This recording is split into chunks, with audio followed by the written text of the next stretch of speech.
Hello and welcome, and in today's video I'm going to be showing you the top 10 best OG travel tames. So without further ado, let's get straight into it. In at number 10, I've decided to put the Ichthyosaurus, as I find this is a really valuable travel tame. It is so versatile in how it went around the space in 2015 Arc times, and it really was innovative in the way that it added the passive taming ability, which is one which we all very much know and love to this day, and it was the one to innovate it. I'm confident it was the first one, and it was a really fast underwater tame. All of your underwater traveling needs of the OG era of Arc were kept fully under control. There was no issues with traveling these things around anywhere. They could get from A to B insanely quickly, very easy to tame as well, and you know, they would spawn in some quite nice areas as well, so definitely a OG travel tame. Next up, we've got the Rex, and undoubtedly it was still a good travel mount for me. When I was going on quite a long journey, I would actually bring the Rex along with me. It might sound a little bit stupid to you, but this really did just assist me in that sense of traveling, as I felt I had a lot of support to go with me, and that nothing really could face me when I was on a Rex. And that does apply to, I think, one other creature later on in this list as well. Just, you know, the Rex could get from A to B reasonably quickly. It wasn't the fastest, but its stamina didn't feel awful at all when it came out. I don't know why it feels actually quite bad now, and it felt like, yeah, that's a reasonable speed for this creature to go at. And it was just the way that it would go, and then it did the thing, and it did what I needed it to do, and it attacked anything that I needed it to attack, and I survived all of my journeys going on with a Rex. I wouldn't take it underwater, obviously. I didn't. They're really bad swimmers, but anywhere else, it's definitely fine. Next up, I've decided to put the Baryonyx, as although this was a bit of a later one, so it doesn't quite fit into the OG as much as some of the others on the list because it wasn't a release tame, I find it is still very deserving, as its caving travel was something which was great, really. The ability to traverse through caves, but also it could travel through mountains, through water, and through all of that as well. It was a great all-rounder. You don't really say traveling through caves in Arc, but it did add to the element of travel. You could travel to the caves really easily and then just go in them and traverse all of them really easy, so you could say traversal tame in that sense. But you know, still it sticks to the travel taming niche. It is a very useful creature, very easy to tame as well. It could jump around and it had a lot of speed on it, and still is a very great carnivore to have in your roster if you haven't actually tamed one already. Definitely worth it. I feel like this creature sort of gets discounted when it comes to the OG traveling tames, and I know it's kind of a little bit far-fetched further because you have to wait for the Snowbound to be released, but that's the same time frame as when the Baryonyx was out, because I'm pretty sure it's roughly when the Swamps and Redwoods and stuff came out. And the megaloceros was just really that creature where you could get around with a lot of speed on this thing. I know I've got the female one here because it was kind of meant for a worst Arc tames video, but still the male one would be the one that we usually tend to just look so much more impressive actually generally as well because of those horns. But you really could get a lot of speed on them, and that made them very effective and useful mounts that I would use all over the place all the time, and they would just get me everywhere really quickly. Yes, they didn't do a heck of a lot of damage, but they could jump around and they could do all of that, and they could get you from A to B quickly, and they were easy to tame, so even if they did die, they were quite easily replaceable. The Spino is sort of the upgrade to the Rex for me when it comes to a traveling mount. It really does have everything going for it in terms of that. Compared to the Rex, it is faster mobility. It obviously can travel underwater, which the Rex really is terrible at, and on top of that, it is just generally a more mobile creature. The only real difficulty is they're a bit rarer to find around the place, and you know, you might have some difficulty taming because they're a lot more mobile. It's less easy to trap, you could say, but I really find that that's not too much of an issue when you're dealing with a creature like this. It is totally fine, and you'll have no real issues whatsoever. They are great tames, and you can do a heck of a lot with them, and you will definitely enjoy having one as a travel man, and I definitely did back then, and it really was something which I could highly respect at the time, and I still highly respect to this day. Really, really great tames for traveling. In number 5, we've got the thler, and I found this really did make a huge difference when I'm having to knock it back a bit from the OG scale because of it being later on, but it really did sort of change the traveling game for a huge amount, and it really is a great traveling mount still to this day, and I love it for all of its versatile traveling abilities. It has a lot of speed, it can get around with relative ease, and you'll really find no issue with getting anywhere with this thing apart from underwater areas, which is the only place where it really lacks. They could also deal quite a lot of damage too, so the protection was definitely there when it came to these creatures. You definitely wouldn't feel like you couldn't be protected under these circumstances with a creature like this. They did everything that you needed for them, and it sort of made the Rex a little bit obsolete for that traveling need, as they were faster and they still did tons of damage for me. Next up, I've decided to put the Raptor, as I find this is just generally a really useful tame in my opinion. I feel like it does everything that you really need it to do when it comes to travel. It has been around since the game has been released, so it definitely falls into the OG stages, and it could pack a lot of speed, a lot of punch, and generally just did very well in terms of traveling. And again, they were quite easily replaceable like the megaloceros, which really did aid them, and on top of that they could do quite a hefty amount of damage too. They really did actually excel in the damage to size ratio, like you could have carnos and things like that, and they're actually a quite nice honorable mention, so I'll give them one there. But the Raptor just seems to get a lot more oomph when it came to the traveling of creatures and just generally yourself as well. It was a high tier traveling creature to say the least, and that is definitely why it is deserving of this spot on the list. In number 3, I've decided to put the Quzo, as although this was a little bit of a later addition in 2015, it has come before the baryonyx, the thler, and the megaloceros, and it was just such a game changer to the traveling just spectrum on a whole. And obviously you could level up that speed too, you could build a base on the back of these things, and they really did an awful lot when it came to traveling around the place. They obviously weren't the fastest when you first got them, but the fact that they had tons of stamina and weight meant you could carry metal all across the map with these things, and tons of it too, without the risk of being encumbered, which actually the next creature on the list has a little bit of an issue with. But still, I would consider it a better OG Arc travel mount, as it's still very useful to this day and a very respected flyer. But this obviously still is as well, just maybe not quite to the same degree, but it really did hit hard, make a difference, so it deserves to be in the number 3 spot. So as I was saying, in number 2 we've got the Pteranodon. This is the creature that I was alluding to. It is probably the first flyer that you'll tame in Arc, and definitely for all the OGs out there, it was your first flyer that you tame. Well, actually in the number 1 spot is a different flyer, which is definitely a lot more preferable and in my opinion better, but we'll get onto that when we get onto it. But this creature was an incredibly fast, agile flyer that was relatively easy to tame. There wasn't a lot of real difficulty. The fact that you could use a bowler really did aid in the taming of this thing, as traps weren't really widely used when the game first released. There wasn't all of that infrastructure built in. It was simply, you know, you just bowler the thing and do that, or if it wasn't able to be bowled, then you just run after it and keep tranking it, or like stand on top of a cliff or something like that.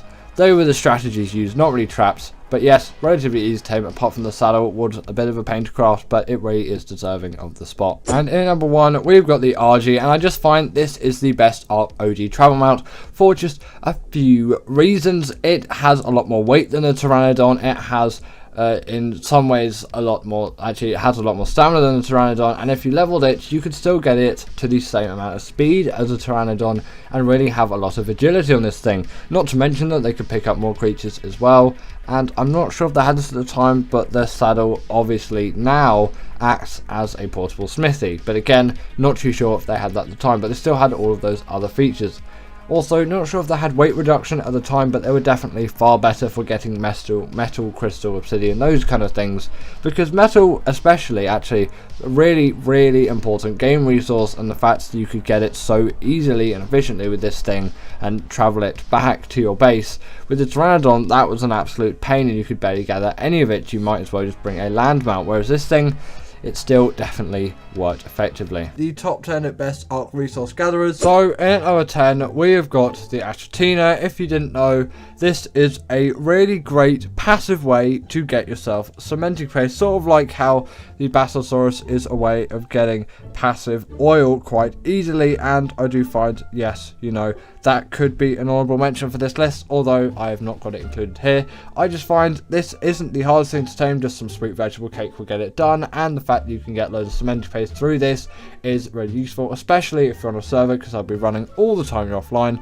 Really amazing thing. So is the dung beetles as well, actually. So the Shadowman is something or just some creature that you may not consider to be a great resource gatherer, but in my opinion it really can do quite a bit in terms of hide and meat gathering. It is a very nice carnivore to use, extremely mobile, you can get around with ease, and it's actually quite a good creature for gathering some fish meat as well. It can be very easily done as it is a tremendous swimmer, and you do find that with a lot of carnivores.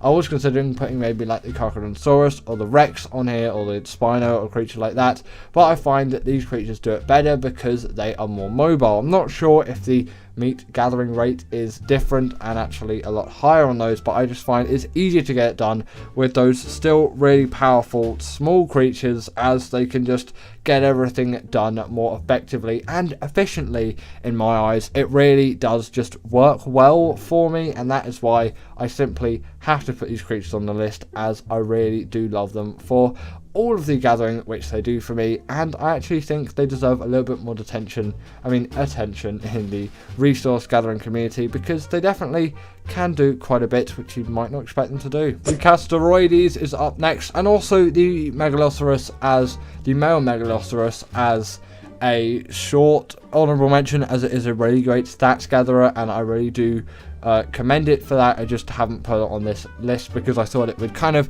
go nicely with this creature, which is the Castoroides. Of course, I've already said that, and this is your go-to wood gatherer, and obviously wood and thatch go hand in hand. One is a very useful resource for any kind of structure, guns, weaponry, and one is just naked zombo's absolute favorite resource.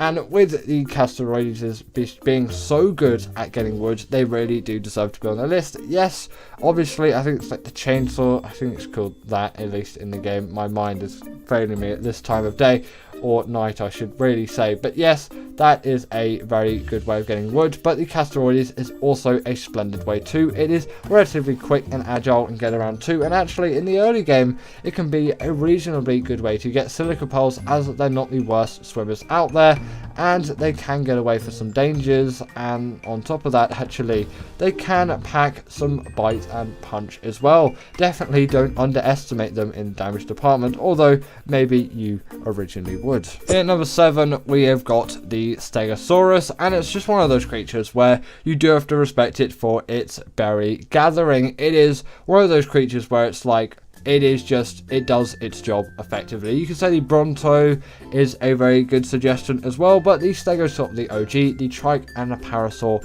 is also some good suggestions on top of that as well. But I find out of all of the creatures on the list, the Stego kind of deserves the most credit, as I find it can gather a lot of berries reasonably quickly, especially considering its size. Yes, maybe not quite to the volume of the Bronto, but it comes with a little bit more ease of use and also general versatility as well. I know they're not aspects which are on the list today, but still I thought I would factor that in, as they are just generally just nicer creatures to use on the whole. Also, they're a little bit more inconspicuous as well, so if you don't have cryopods yet, you can tuck them away more easily, and that's more useful obviously for PvP servers, but for PvE as well, you might just not have the space to facilitate something like a Bronto, at least not easily. Yes, you could leave them outside, but you risk them getting killed by some other dinos, and obviously they're great tanks as well for given PvP scenarios, and it is just actually pretty good at gathering wood as well. I think with the heavy plate, something like that. Either the heavy plate or the hardened plate. It'll probably be the heavy plate because the hardened plate's the one used for turret soaking. But yeah, that one's actually pretty good for gathering wood as well. The Deinonychus, in my opinion, is sort of the upgrade to that meat and hide gathering thing, and that is why I've decided to put it here. Generally, I do prefer them as creatures. They have the bleed ability as well. The Shadowman doesn't, as far as I'm concerned. Yes, they don't have dehydration buffs. They're not going to be as good as gathering all kinds of fish, but still, they can kill big and large creatures really quickly. They can simply grapple onto them like that. You can even just bring one out. You don't really need more than that for all of your resource gathering needs. Quickly tear them to shreds and get all of that meat and hide. You're going to have no issues whatsoever. Pretty great at gathering some chitin as well. Keratin is going to be easy too. And actually, that does remind me, if you're wondering about the Megatherium, I'm going to give that a brief honorable mention, as that is a really great chitin gatherer for its insect buff, where essentially if it kills an insect, it will rage and you can just get loads of damage out of it. But generally, go into a cave with pretty much any creature that is powerful enough to defeat everything with all of those bugs, you're going to have a lot of chitin out of it anyway. But the Megatherium really is going to farm tons and tons and tons, especially if you're in the insect cave. And there's another creature which is actually further on the list which could be useful in that scenario as well, but we'll get onto it slightly later on in the list. But yeah, the Deinonychus, a great meat and hide chitin keratin gatherer. It takes no fall damage, really is an extremely mobile creature, and very much deserving of this spot on the list. In number 5 is the thler, and I'll give the Mosschop a little bit of credit as well, although the thler shadow is unlocked at level 69. Either way, this creature is, in my opinion, the best fiber gatherer out there, whereas the Mosschop is also a really great one and really great for organic polymer as well, and I do really attribute it for that. And it is a great gathering tame. It's just, you know, there are so many creatures to really get through, and these are the ones that I've thought of first and resonate most with me. But if you do feel as if I've missed any creatures, I probably have acknowledged them in some way, or maybe at least tried to in this video. And even if I've completely missed them blatantly, I'm sure I'll still care. And leave a comment down below with what your favorite gatherer is, or gatherers which you think that I may have missed, as I always do want to know what maybe I can add to these videos into the future to maybe just make them better and in some ways more personalized to you as well, while still keeping the opinions valid to me as well. Yes, I know there's a lot of PvP players that watch my content, but do just take into mind that I'm a very PvE centered channel, so most of your PvP stuff, while interesting to me, doesn't make a whole lot of sense overall. I'm really like not knowledgeable at all when it comes to any of that stuff. And yes, they're all very nice and useful tactics, but I'm just surely I don't really use them as much as maybe I should. Speaking of that creature that I was talking about before, with that insane gathering of not chitin but with caves and insects, you're going to get yourself a heck of a lot of cement space with this thing, much faster and much quicker than the Atina, obviously. And also, sorry about that part ramble on about the thler there when I talked about other stuff. I went a bit off topic. I'll promise not to do that later on, and also just throughout the rest of this video. But yes, this is the best cement space gatherer out there in my opinion. Beaver dams exist, but nothing does really compare to a creature like this. It is fast, agile, very mobile, and if you get a good level, it has enough health and damage to withstand some caves, especially even the insect cave. If you just take your time a little bit, you can get yourself tons and tons, tens of thousands of chitin. In fact, the real difficulty is just getting all of that chitin out of the inventory of this thing and out of the cave, because you'll be slot capped and overweight and all of that stuff as well. That's not the best situation to find yourself in, but they can just gather so much chitin. That's simply what they do.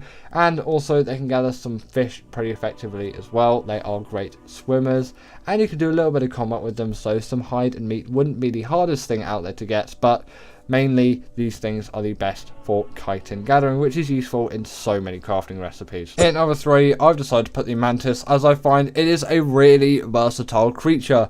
Yes, maybe you don't think of it as a really great gatherer for all of or just specific resources, but the thing is, this thing can gather just so many things, anything that you can physically gather with a given melee weapon, that being meat, hide, chitin, keratin, wood, thatch, stone, flint, metal, obsidian, crystal, rare mushrooms, rare flowers, fiber, and all of that stuff you can gather with this creature with absolute ease. You just simply need to equip that weapon, and you can get quite a lot of it pretty quickly. The only difficulty is sometimes the Mantis can be a little bit of a pain to tame, and especially if you aggro it in some cases, it's not the easiest or most friendliest thing to come to, but once you've got one, especially if you've got a high level one, you're really going to enjoy these things and their versatility in resource gathering, which is why I think they really do deserve this spot on the list. Again, I named just so many resources, and there are even more as well that